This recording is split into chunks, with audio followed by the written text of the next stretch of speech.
Melissa, you are a domestic violence survivor. What's your story?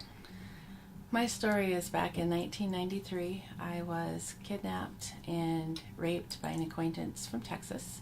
He had shown up at my place of employment and told me he knew where my parents, my brother, my uncle lived, and if I didn't want anything to happen to them, I was going to have to leave. And so I did. I would do anything to protect my family at the time. So I left. I knew his history. I knew that he had charges of murder, attempted murder. It was let off on a mistrial. He was a kickboxing, ran in the kickboxing circuit. He was dangerous. I'd seen him on the streets, knew his reputation, so knew better than to mess with him at the time. And we were in several states through Montana and Oregon and down the California coast and ended up in Texoma, Oklahoma. The resources had run out. He didn't have anybody else to check in with. He needed a lay low, so I got a job. I didn't leave during that time. During that time, I was hit once when I was talking back. Primarily, he would choke me until I'd pass out.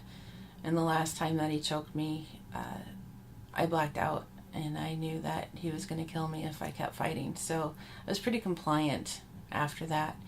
So I was working at a gas station, very quiet, very reserved to myself, and my coworkers knew that there was something happening, didn't exactly know what.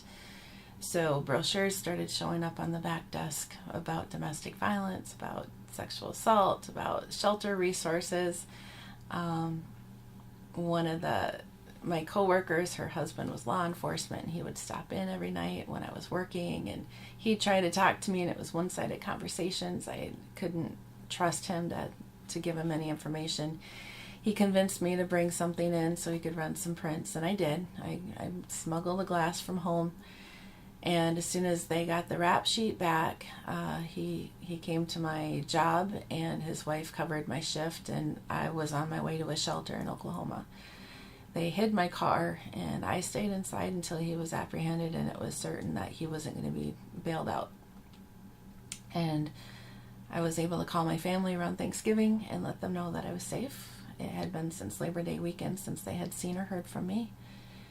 And it was just after the new year that I was able to come back home.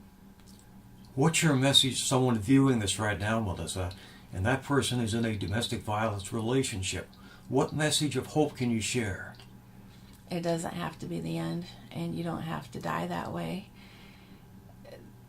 There's always a way out, and there's always someone there that's going to listen, and people that aren't going to judge you. Thank you, Melissa. Mm-hmm.